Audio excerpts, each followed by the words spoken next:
Same আবার রাত্রেবেলা শব্দ শুরু হয়েছে এবং এই দিন যেটা হচ্ছে যে মনে হচ্ছে কিছু একটা ভাঙতেছে, লাইক একটা কাঁচ, এটা গ্লাস যদি পড়ে যায় তার যেরকম চুরমার শব্দ হয় এবং রাত্রেবেলা যে আমরা জানি যে শব্দগুলো খুব বিকট আকার ধারণ করে, তো এরকম একটা সাউন্ড যখন হচ্ছিল, কলিং বেল দিচ্ছে হঠাৎ করে সে খেয়াল করলো যে দরজার ভিতর থেকে কেউ একজন মনে করেন যে সিটকারিটা খুলে দিছে।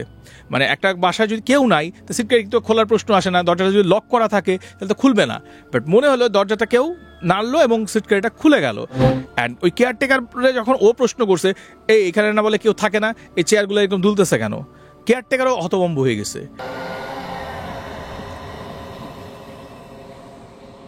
তো আজকে আমার এক ফ্রেন্ড আমাকে একটা স্টোরি পাঠিয়েছিল, সেই স্টোরিটার খানিকটা অংশ আপনাদের সাথে শেয়ার করতে চাই, বিকজ আমার কাছে মনে হয়েছিল যে আসলে মানে এরকম ঘটনা হয়তো আমাদের অনেক সময় আমাদের লাইফে হয়, আমরা হয়তো এড়ায় যাই বা কিংবা আমরা হয়তো এটাকে সিরিয়াসলি নেই না। সো ইনফ্যাক্ট গতকালকে যেহেতু আমি গল্পটা তার কাছ থেকে শুনেছি, তো আমার কাছে মনে হয়েছিল আজকে আমি একটু আপনাদের সাথে শেয়ার করবো। এটা বেসিক্যালি হচ্ছে আমার যেই ফ্রেন্ডের কথা বলছি সে চট্টগ্রামের একটা বন্ধু, এবং আমি শিওর যে সে এই মুহূর্তে লাইফটা দেখছে, এবং আমি কারণ বলছিলাম যে কালকে আমি সুযোগ পেলে এই ঘটনাটা আমার বন্ধুদের সাথে শেয়ার করতে চাই। আপনারা খেয়াল করবেন রাত বিরাতে অনেক সময়, সব বাড়িতে না, কিছু কিছু বাড়িতে একটা ঘটনা কিন্তু খুব কমন ঘটে। সেটা হচ্ছে যে হঠাৎ করে রাতে 1-1:30টার সময় আপনি দেখবেন যে মশলা বাটার শব্দ আসতেছে। মানে এটা হয়ে থাকে বিভিন্ন জায়গায়, ইভেন আমি নিজে পার্সোনালি ফিল করছি যে ধরেন আমি যে বাসায় থাকি, আমি 3rd ফ্লোরে থাকি, তো উপরের ফ্লোরে আমি জানি যে ওই সময় মানে যারা থাকবেন বা থাকেন তারা রাত 2-2:30টার সময় অ্যাটলিস্ট মশলা বাটবে না, বাট আমি এরকম দেখছি যে কন্টিনিউয়াস শব্দ আসে। তো এই ঘটনাটা আমার অনেক সময় মাথার মধ্যে আসছে, আবার আমি শেয়ার করবো কি করবো না ভাবছি। তো এটা নিয়ে তার পরবর্তীতে দেখা গেছে যে এটা কেউ বললে হাসাহাসি করে। তো আমার ফ্রেন্ড যখন কালকে আমার সাথে ঘটনাটা শেয়ার করলো তখন এটা আমার সাথে খুব রিলেটেবল মনে হচ্ছিল। সেটা হচ্ছে যে ও বললো যে ও একটা নতুন বাসায় উঠছে এবং সেই বাসায় ওঠার পরে ও প্রায়শই আসলে রাতেবেলা এরকম মশলা বাটার শব্দ শুনতে পায়। তো এই ব্যাপারটা ও যখন ওর ওয়াইফের সাথে শেয়ার করছে, ওর ওয়াইফ বললো যে আমিও তো শুনি, বাট তুমি হাসাহাসি করবা বলে আমি হয়তো আসলে ওইভাবে করে বলি না, বাট বিষয়টা হচ্ছে আমিও শুনছি। এরকম হয়েছে যে অনেকদিন আমার রাতে ঘুম ভেঙে গেছে কন্টিনিউয়াস, এবং এই শব্দটা মোটামুটি ফজরের আজান পর্যন্ত থাকে। মানে একদম ধরেন যে ফজরের আজান যখন দিল ঠিক ওই মুহূর্তে শব্দটা হারায় যায়। বাট একটা মানে বাসায় যদি মশলাও বাটে, ধরেন কোনো একটা ইমার্জেন্সি সিচুয়েশনে, সেটা কি রাত 2টা, 2:30, 3টার সময় বাটার কথা, আর সেটা যদি বেটেও থাকে সেটাকে একেবারে রাত 2টা থেকে শুরু করে ভোর 5টা পর্যন্ত কেউ বাজবে? নিশ্চয়ই আপনার একটা কারখানার মধ্যে আমরা থাকি না, তাই না? তো এইরকম একটা সিচুয়েশনে সে আসলে ওই যে নতুন বাসা, সেই বাসাটার ছিল 4 তলা। তো 4 তলার মধ্যে সে থাকতো হচ্ছে 2nd ফ্লোরে, আর 3rd ফ্লোর থেকে এই শব্দটা আসতো। তো সে ওই বাসার যে কেয়ারটেকার আছে সেই কেয়ারটেকারে বলছে প্রবলেমটার কথা, যে রাত্রেবেলা হইলে আমার মনে হয় ওনারা খুব শব্দ করে, এটা কিসের শব্দ জানি না, বাট মনে হয় যে মশলা বাটতেছে। তো কেয়ারটেকার বললো যে 3 তলা তো আমাদের ফাঁকা, এবং এই ফাঁকা তো প্রায় 6 মাস ধরে, কারণ 3 তলায় বেসিক্যালি এই বাড়ির যিনি মালিক তিনি থাকেন, এবং তিনি আসলে এই ফ্ল্যাটটা তালা দিয়ে থাকেন কারণ তিনি বিদেশে থাকেন। তারা হাজব্যান্ড ওয়াইফ দুজনেই বিদেশে থাকে, এই বাসাটা আসলে কেউ থাকেই না, এটা ম্যাক্সিমাম টাইম তালা থাকে। ওনারা মাঝে মধ্যে কেয়ারটেকার গিয়ে রাত্রেবেলা হয়তো বা একবার চেক করে আসে, এরকমই, বাট ওই বাসাটা সবসময় তালা দেওয়া থাকে, আর রাতেবেলা ওখানে কেউ থাকার প্রশ্নই আসে না। তো ওই লোক বললো আজব ব্যাপার। তো এটা ও শুনে ওই দিন ভাবলো যে আসলে এটা হয়তো বা তার মনের ভুল।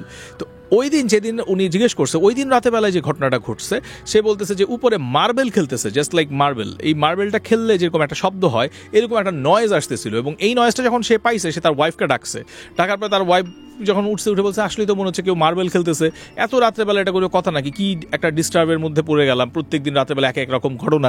তো এই বিষয়গুলো যখন কন্টিনিউয়াস হইতে থাকে, এরকম প্রায় সপ্তাহখানেক ঘটনা ঘটে যে রাত্রেবেলা আপনার কেউ কোনোদিন আপনার মশলা বাটার শব্দ, কোনোদিন মার্বেলের শব্দ, কোনোদিন হচ্ছে কেউ দৌড়াচ্ছে, এবং দৌড়াচ্ছে মানে কি মনে হচ্ছে যে এটা একটা দৌড় প্রতিযোগিতা হচ্ছে, এরকমভাবে দৌড়াচ্ছে। তো এই বিষয়গুলো তাকে খুব বিরক্ত করতেছিল। একদিন সে কি করছে, সে তার একটা ফ্রেন্ডে নিয়ে আসছে, যে এই ফ্রেন্ড হচ্ছে বেসিক্যালি একটু রিসার্চ করে। আমরা যেহেতু এখন অনেক রকমের রিসার্চের টিম রয়েছে, এরকম সে হয়তো একটু রিসার্চ করে, এবং সে হচ্ছে মূলত তাকে যাকে নিয়ে আসছে সে দেশের বাইরে থাকে। তো এই মুহূর্তে সে বাংলাদেশে ছিল, তো তার যেহেতু খুব চাইল্ডহুড ফ্রেন্ড, সে তার সাথে শেয়ার করে, অ্যান্ড সে বলে যে আরে এগুলো আমি জানি কি হয় না হয়, চল একদিন আমি তোর বাসায় যদি রাত্রেবেলা থাকি তাহলে সেদিন আমরা এই ব্যাপারটাকে করবো না। তো মাসখানেক আগের ঘটনা, সেই দিন হচ্ছে কি ওর ফ্রেন্ডরা নিয়ে আসে রাত্রেবেলা। তো ওরা দুজন মিলে অনেক রাত অবধি গল্প করতেছে, এবং মূলত ইন্টেনশন হচ্ছে যে রাতেবেলা কি হয় ওরা সিঁড়ি দিয়ে উঠে গিয়ে ওই দিন দেখতে যাবে। সেম আবার রাত্রেবেলা শব্দ শুরু হয়েছে, এবং এই দিন যেটা হচ্ছে যে মনে হচ্ছে কিছু একটা ভাঙতেছে, লাইক একটা কাঁচ, এটা গ্লাস যদি পড়ে যায় তার যেরকম চুরমার শব্দ হয়, এবং রাত্রেবেলা যে আমরা জানি যে শব্দগুলো খুব বিকট আকার ধারণ করে, তো এরকম একটা সাউন্ড যখন হচ্ছিল, তখন হচ্ছে তার ফ্রেন্ড বললো যে চল এখনই যেতে হবে। তো দুজন মিলে যখন উঠলো তখন খেয়াল করে যে সিঁড়িতে স্বাভাবিকভাবে রাতেবেলা কেয়ারটেকার সব লাইটগুলো অফ করে দিয়েছে, তো অন্ধকার। তো ও খেয়াল করতেছে যে দরজার নিচে যেই জায়গাটা থাকে, আমরা জানি যে একটা বাসার যদি দরজার নিচে খেয়াল করেন তাহলে লাইট জ্বলতেছে বা নিবে আছে, এটা কিন্তু আপনি বুঝতে পারবেন। সে দেখতেছে যে লাইটটা জ্বলতেছে আর নিভতেছে, মানে লাইক হচ্ছে ধরেন আপনার একটা টিউবলাইট জ্বলতেছে, রুমটা সাদা আলো, এই আলোটা একবার জ্বলতেছে একবার নিভতেছে, একবার জ্বলতেছে একটা নিভতেছে। তারা কনফার্ম হয়েছে তার মানে রুমের মধ্যে কেউ আছে, নাহলে এই কাজটা কে করতেছে। তো তার ফ্রেন্ড যেটা করছে সে গিয়ে কলিং বেল দিচ্ছে এবং কন্টিনিউয়াস কলিং বেল দিচ্ছে, কন্টিনিউয়াস, এবং প্রায় ধরেন 2-3 মিনিট ধরে কলিং বেল দিচ্ছে। কলিং বেল দিচ্ছে হঠাৎ করে সে খেয়াল করলো যে দরজার ভিতর থেকে কেউ একজন, মনে করেন যে সিটকারিটা খুলে দিছে। মানে একটা বাসায় যদি কেউ নাই তো সিটকারি তো খোলার প্রশ্ন আসে না, দরজাটা যদি লক করা থাকে তাহলে তো খুলবে না। বাট মনে হলো দরজাটা কেউ নাড়লো এবং সিটকারিটা খুলে গেল। এবার সে দরজাটা যখন ঘুরাবে তখন এই লোকটা, ওই আমার ফ্রেন্ড বললো যে আমি তখন মনে হলো যে এটা বাড়িওয়ালার বাসা, আমি যদি রাত বিরাতে একজন মানুষের বাসায় ঢুকে যাই তাহলে তো এটা খুবই খারাপ একটা সিচুয়েশন তৈরি হবে, তার চেয়ে আমি কেয়ারটেকারটারে ফোন দিই। সে কেয়ারটেকারে ফোন দিচ্ছে, কেয়ারটেকার ফোন ধরে না। এদিকে কন্টিনিউয়াস মনে হচ্ছে যে ভেতরে একটা শব্দ হচ্ছে, লাইট জ্বলতেছে ডিপতেছে, এবং দরজাটা ওই পাশ থেকে কেউ বোধ হয় মানে এমন একটা শব্দ, গোঙানির একটা শব্দ আসতেছে যে সামহাও কেউ একটা টর্চার্ড বা কিছু একটা আর কি ওই পাশে ঘটতেছে এরকম কিছু। তা আমার ফ্রেন্ড বললো যে আমার কাছে নিজের কাছে এত নার্ভাস লাগতেছে যে আমি কী করবো, আমি কি চলে যাবো রুমের মধ্যে? তা আমার ফ্রেন্ড আমার বলছে না তুই ওই কেয়ারটেকারের ফোন দে, ওরে তুই ফোন দিবি।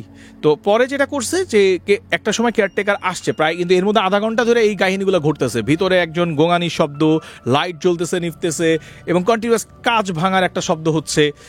তো ওর ফ্রেন্ড বলতেছে যে এইখানে কিছু একটা অবশ্যই আছে। এখন আমি যদি ভুল না করি এটা এমন একটা জিনিস যেটা আসলে এই বাসার একটা অস্তিত্ব, মানে এই বাসাটায় তার অস্তিত্ব আছে, এবং এই ঘটনাটা প্রিটি শিওর এই বাড়ির মালিক জানে, এটা নতুন ঘটনা না। তো সে যেহেতু এটা নিয়ে রিসার্চ করে তার একটা আইডিয়া ছিল, বাট আমার যে ফ্রেন্ড সেগুলো কিছুই বিশ্বাস করে না। সে বললো দূর, এটার মধ্যে চোট ঢুকছে বোধ হয়, অথবা আমাদেরকে বলে না, এই বাসা কাউরে দিয়ে রাখছে, সে কেয়ারটেকার মনে হয় কোনো মানুষের এখানে থাকতে দিছে, সেটা বাড়িওয়ালা জানে না। মানে সে এগুলো বলতেছে। কেয়ারটেকার আসছে, আসার পরে বলতেছে যে এরকম ওই দেখেন তো এটার মধ্যে কি আছে। বলছে আপনারা কি শুরু করছেন? কেয়ারটেকার বলছে আপনারা রাতেরবেলা মানুষকে ঘুমাইতে দিবেন না, ফোন দিয়ে ডাকাই করতেছেন। বলছে আপনি আসেন। আসার পরে যখন দরজাটা খুলতে গেছে দেখে যে দরজা তো লক করা, চাবি দিয়ে কেয়ারটেকার খুলছে, ভিতরে ঢুকছে। আর ভিতরে ঢুকে অদ্ভুত ব্যাপার হচ্ছে, তাদের একটা হচ্ছে আমরা জানি যে কিছু চেয়ারগুলো থাকে না, যে চেয়ারগুলোতে মানুষ দোলে, সো এরকম কিছু যে চেয়ারগুলো ছিল, 2টা চেয়ার ছিল ওনাদের, 2টা চেয়ার জাস্ট মানে লাইক আপনার মুখোমুখি, হ্যাঁ, এবং এই চেয়ারগুলো জাস্ট এরকম দুলতেছে। বাট সামহাউ কেউ একজন আগে বসছিল, এখন এখানে কেউ নাই, জানলাগুলা সব বন্ধ, দরজাগুলা বন্ধ, তাহলে এই চেয়ারটা দুলবে কোত্থেকে? অ্যান্ড ওই কেয়ারটেকারে যখন ও প্রশ্ন করছে এখানে না বলে কেউ থাকে না, এই চেয়ারগুলো এরকম দুলতেছে কেন, কেয়ারটেকারও হতভম্ব হয়ে গেছে। কেয়ারটেকার বলছে আপনারা কি ঢুকছিলেন নাকি ভিতরে? তাহলে ওরা বলছে আমি যদি ঢুকি তাহলে তোমারে ফোন দিয়ে আনাইলাম কেন?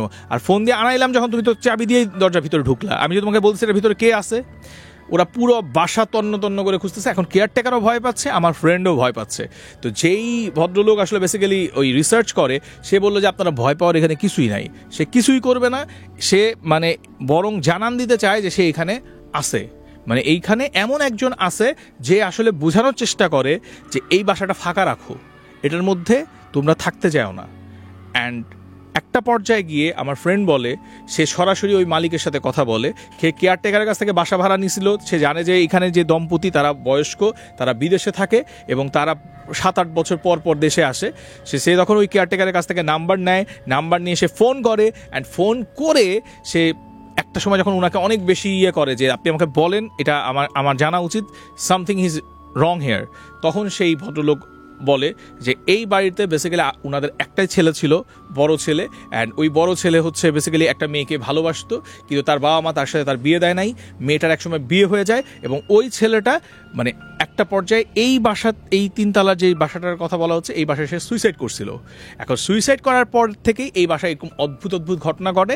আর বাবা মাও আসলে এই বাসায় থাকলে তার ছেলের এগুলো ভুলতে পারবে না, তারা নিজেদেরকে এই কারণে এই দেশ থেকে তারা চলে গেছে এবং এই বাসাটায় তারা থাকে না। এবং ওই ছেলে বেসিক্যালি জানান দেয় যে সে আছে এবং তার অতৃপ্ত যে আত্মাটা আছে ধারণা করা হয় সেই আসলে এই ঘটনাগুলো ঘটায়। তো যেহেতু এই বাসাটা বদ্ধ থাকে, যার কারণে কেয়ারটেকারও যে খুব বেশি এটা সম্পর্কে জানে বা অন্য কেউ খুব বেশি জানে তা না, কিন্তু ইমিডিয়েটলি নিচতলা যে ফ্লোরে যারা থাকে এরা কিছুটা হলেও টের পায়। এর আগে যারা টের পাইছে ব্যাপারটাকে ওরা ইগনোর করে গেছে, কিন্তু আমার যে ফ্রেন্ড ছিল ওরা এটাকে ইগনোর করে নাই।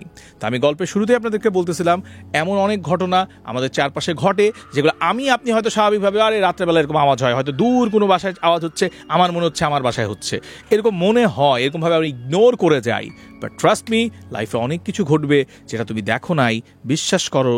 আবার এমন অনেক ঘটনাই ঘটবে যেই ঘটনাগুলো তুমি হয়তো কখনো ফেস করবা, এটা তুমি ভাবোই নাই, সেটা আজকে রাতে এই মুহূর্তে তুমি যখন ঘুমানোর প্রিপারেশন নিচ্ছ তখনও ঘটতে পারে। জাগো এফএম এর অ্যাপ এখন পাওয়া যাচ্ছে অ্যাপ স্টোর এবং প্লে স্টোরে।